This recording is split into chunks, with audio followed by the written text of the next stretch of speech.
Hello అండి, ఎలా ఉన్నారండి? నేనైతే బాగున్నాను.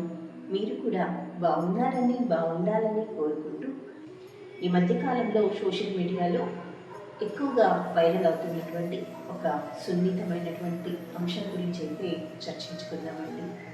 సాధారణంగా ఈ అంశం గురించి ఎవరు కూడా చర్చించుకోవడానికి, మాట్లాడడానికి ఇష్టపడరు, సంకోచిస్తారు. అలాంటి సున్నితమైన అంశం గురించి ఇప్పుడు మనం మాట్లాడుకోవడానికి ఒక ముఖ్య కారణం ఉందండి. అనాది కాలం నుంచి మనం ఆచరిస్తున్నటువంటి సనాతన ధర్మాలని, సనాతన ఆచారాలని అనాచారాలుగా మారుస్తూ ఈ విధమైనటువంటి విపరీత చర్యల్ని కొంతమంది ప్రోత్సహిస్తున్నప్పుడు ఖండించేటటువంటి బాధ్యత ఎంతైనా మనకుందండి. ఈ మధ్య కాలంలో యూట్యూబ్లో ఒక సున్నితమైనటువంటి అంశం గురించి ఇంటర్వ్యూలు జరుగుతున్నాయి. వాటికి సంబంధించి ప్రతి విమర్శలు అన్నవి కూడా సనాతన ధర్మం తెలిసిన వాళ్ళు చేస్తున్నారు. ఒక ఆవిడ అర్ధనారీశ్వర ఆలయాన్ని నిర్మించాలని, ఆ ఆలయంలో అమ్మవారికి తాను పీరియడ్స్ టైంలో అభిషేకాలు చూస్తున్నట్లు, పూజలు నిర్వహిస్తున్నట్లు అనాచారాలని పబ్లిక్లోకి తీసుకొస్తున్నారు. ఆడవాళ్ళు పీరియడ్స్ టైంలో పూజలు చేయవచ్చా, ఆలయాలకు వెళ్ళవచ్చా అన్నది. అసలు పీరియడ్స్ టైంలో చేయకూడని పనుల్లో అతి ముఖ్యమైనది పూజా గదికి దూరంగా ఉండడం. పూజా గదికి దూరంగా ఉండాలి అంటూ ఉంటే ఆవిడ తాను కట్టించినటువంటి దేవాలయంలో గర్భగుడిలో ఉన్నటువంటి అమ్మవారికి తానే స్వయంగా అభిషేకాలు, పూజలు నిర్వహిస్తున్నట్లు చెప్తున్నారు. అది సాధారణమైనటువంటి రోజుల్లో తాను చేస్తున్నారు అంటే ఇంత పెద్ద ఇష్యూ అయ్యేది కాదేమో. ఆవిడ పీరియడ్స్ టైంలో అమ్మవారికి స్వహస్తాలతో అభిషేకం చేస్తున్నట్లు, పూజలు చేస్తున్నట్లు ఇంటర్వ్యూస్ ద్వారా పబ్లిక్లో చెప్తున్నారు.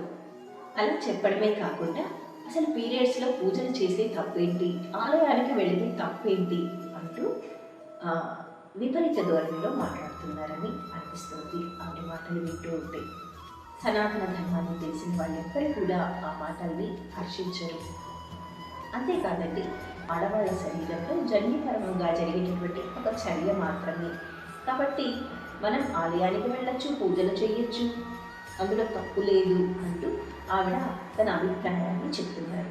వ్యక్తిగతమైనటువంటి అభిప్రాయాన్ని తన ఇంటి వరకే పరిమితం చేస్తుంటే ఎవరు కూడా ఆవిడని నిలదీయడము, ఆవిడ గురించి చర్చించడము జరిగేది కాదేమో. కానీ ఎప్పుడైతే పబ్లిక్లోకి వచ్చి మన సనాతన ఆచారాలకు విరుద్ధమైనటువంటి స్టేట్మెంట్స్ ఇస్తారో అప్పుడు మనం దాన్ని ఖచ్చితంగా ఖండించి తీరాలి. ఎందుకంటే ఆ అంశం పబ్లిక్లోకి వచ్చింది.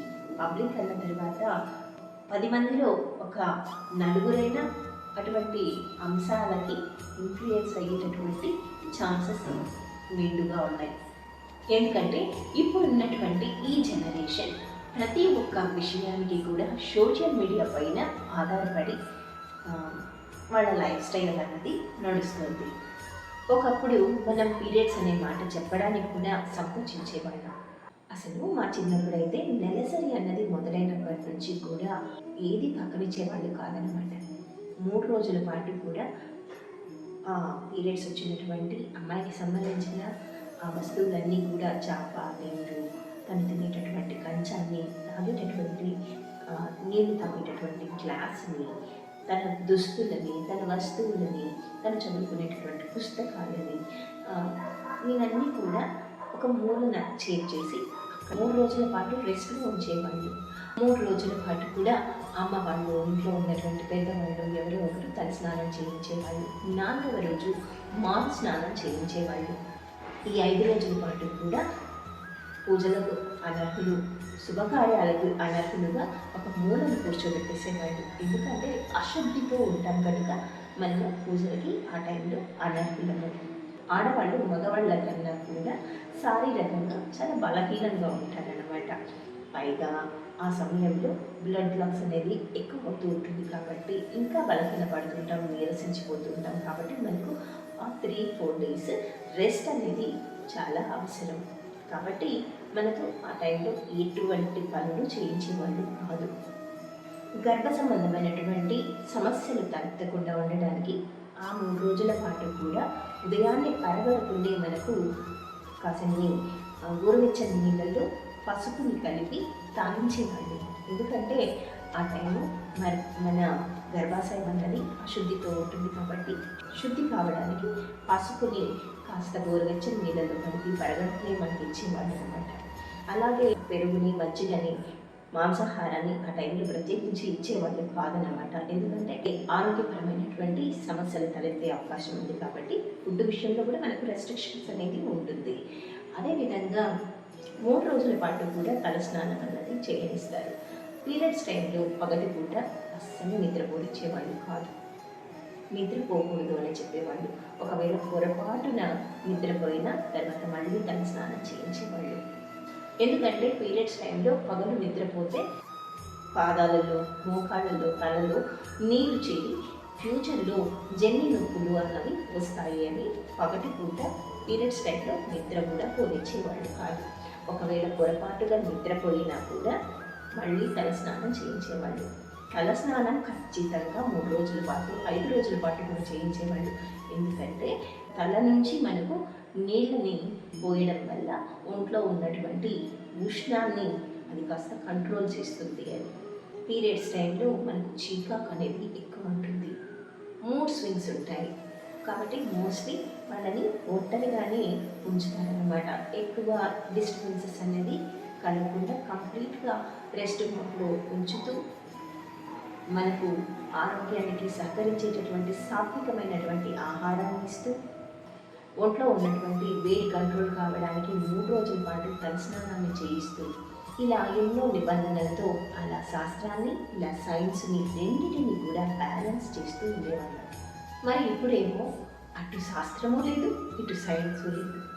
ఎవరి విధానానికి తగినట్లు, ఎవరికి అనుకూలమైనటువంటి విధానాలన్నిటికీ చెడ్డ రేవడిగా తయారైందనమాట ప్రస్తుతం ఉన్నటువంటి పరిస్థితులు చూస్తూ ఉంటే.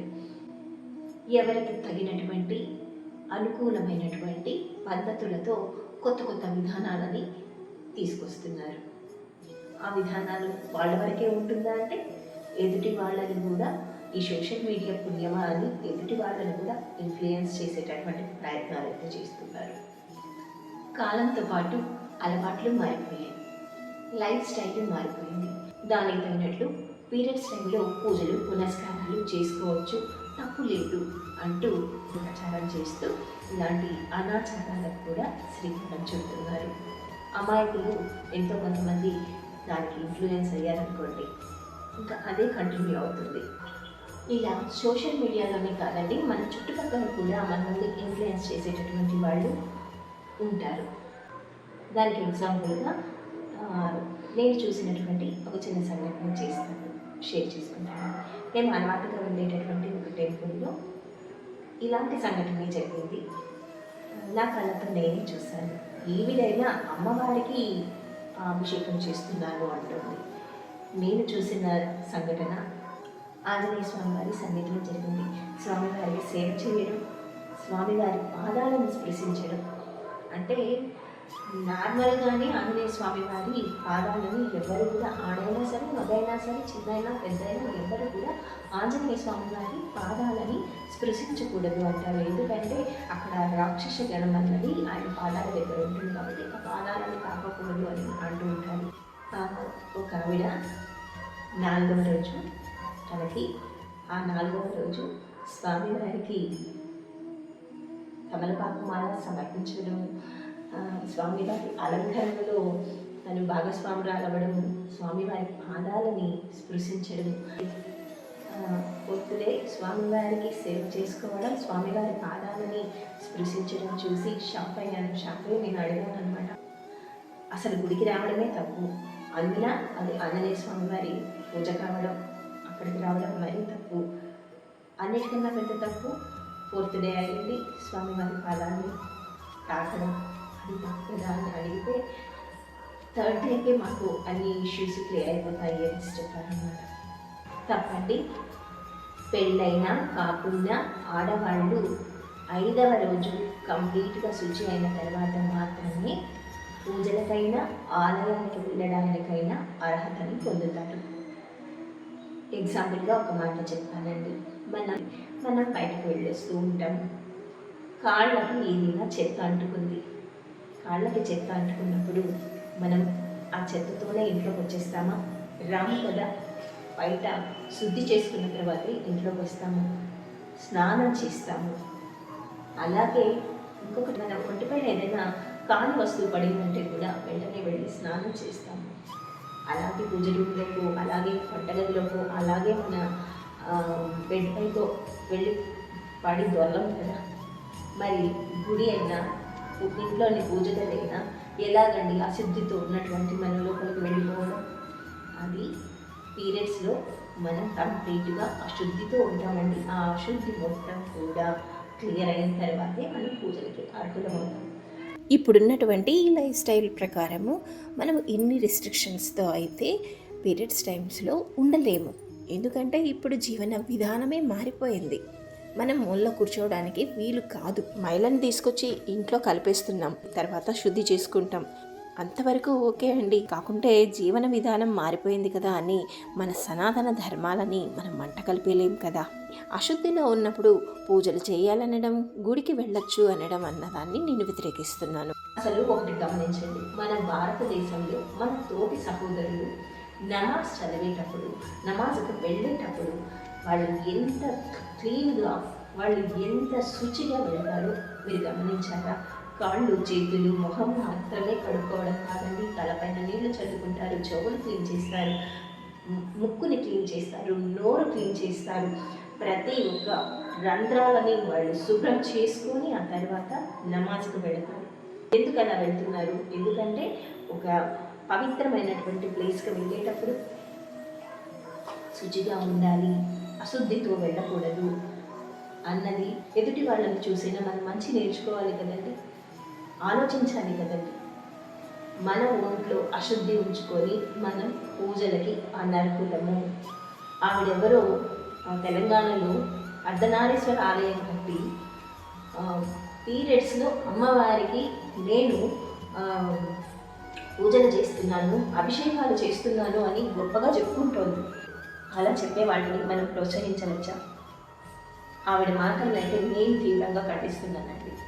ఆమెకి అంతగా మన ధర్మాల గురించి, మన శాస్త్రాల గురించి, హిందూయిజం గురించి అంతగా తెలియదేమో అనిపిస్తుందండి. ఎందుకంటే అయ్యప్ప స్వామి గురించి ఒక ఇంటర్వ్యూ చేసే వ్యక్తి అయ్యప్ప మాల వేసుకొని వాళ్ళు టెంపుల్కి వెళ్తారు కదా, ఆడవాళ్ళు ఎందుకు వెళ్ళరో చెప్పండి అనేసి అంటే, అయ్యప్ప టెంపుల్ గురించి తనకు తెలియదంట. తెలియనప్పుడు మాట్లాడకూడదు. ఏం మాట్లాడిందో తెలుసా అండి? అయ్యప్ప టెంపుల్ వెళ్ళే మార్గం కష్టతరంగా ఉంటుందంట, అక్కడ ఆడవాళ్ళకి ఫెసిలిటీస్ ఉండవంట, అందువల్ల ఆడవాళ్ళని అక్కడ అలో చేయడం లేదు అని చెప్పింది. పైగా అయ్యప్ప ఎవరి కుమారుడండి అని అడిగింది. ఎవరి కుమారుడు? శివపార్వతుల కుమారుడు అని చెప్తుంది. అసలు ఆవిడకి పురాణాలు తెలుసా? అయ్యప్ప శివపార్వతుల కుమారుడంట. అయ్యప్ప హరిహర సుతుడు, అంటే హరికి హరునకు, అంటే మోహిని అవతారంలో ఉన్నటువంటి విష్ణు భగవానుడికి, శివుడికి జన్మించినటువంటి అయ్యప్ప. ఈవిడ చెప్తోంది పార్వతీదేవి గర్భంలో నుంచి కదా పుట్టాడు అంటే, పార్వతీదేవి పీరియడ్స్ గురించి మాట్లాడుతుంది. అవన్నీ తెలిసే కదా, ఆమె గర్భంలో నుంచి ఈవిడ చూసిందా, ఈవిడ డెలివరీ చేసిందా పార్వతీదేవికి అనిపించింది ఆవిడ మాట్లాడే మాటలు వింటుంటే. అసలు మహిషిని చంపడానికి అయ్యప్ప ఉద్భవించాడు. మహిషాసురుణ్ణి దుర్గాదేవిని వధించిన తర్వాత మహిషి తపస్సు చేసి తనకు చావు లేకుండా పరమివ్వమని బ్రహ్మని కోరింది. బ్రహ్మ అది తగని పని అని చెప్పినప్పుడు మహిషి ఇలా తెలివిగా కోరుకుందంట, శివుడికి విష్ణువుకి ఇద్దరికి పుట్టినటువంటి సంతానంతో మాత్రమే నాకు చావు ఉండేలాగా వరం ఇవ్వు అనేసి కోరుకుందంట. అప్పుడు బ్రహ్మ ఆ వరం ఇచ్చారంట. వరం ఇస్తే ఆవిడ అనుకుంది, మహిషి అనుకున్నది ఇద్దరు మగవాళ్ళకి ఎలా సంతానం కలుగుతుంది అని. కానీ క్షీరసాగర మదనం జరిగినప్పుడు అందులో నుంచి ఉద్భవించినటువంటి అమృతాన్ని దేవతలకి పంచిపెట్టడానికి విష్ణువు మోహిని అవతారాన్ని దాల్చి ఆయన ఆ అమృతాన్ని పంచిపెడుతున్నప్పుడు ఆ సమయంలో మోహినిని చూసి శివుడు మోహించాడు. శివుడు, మోహిని రూపంలో ఉన్నటువంటి విష్ణు భగవానుడు, ఇద్దరి చెమట నుంచి ఉద్భవించిన వాడే అయ్యప్ప. ఈవిడ చెప్తోంది పార్వతీదేవి గర్భం నుంచి వచ్చారు, ఈవిడే వెళ్ళి డెలివరీ చేసి వచ్చింది. శాస్త్రం తెలియదు, పురాణం తెలియదు, కానీ సదాచారాలని అనాచారాలుగా మాట్లాడడానికి పెద్ద పెద్ద లెక్చర్స్ ఇస్తూ ఉంటుంది.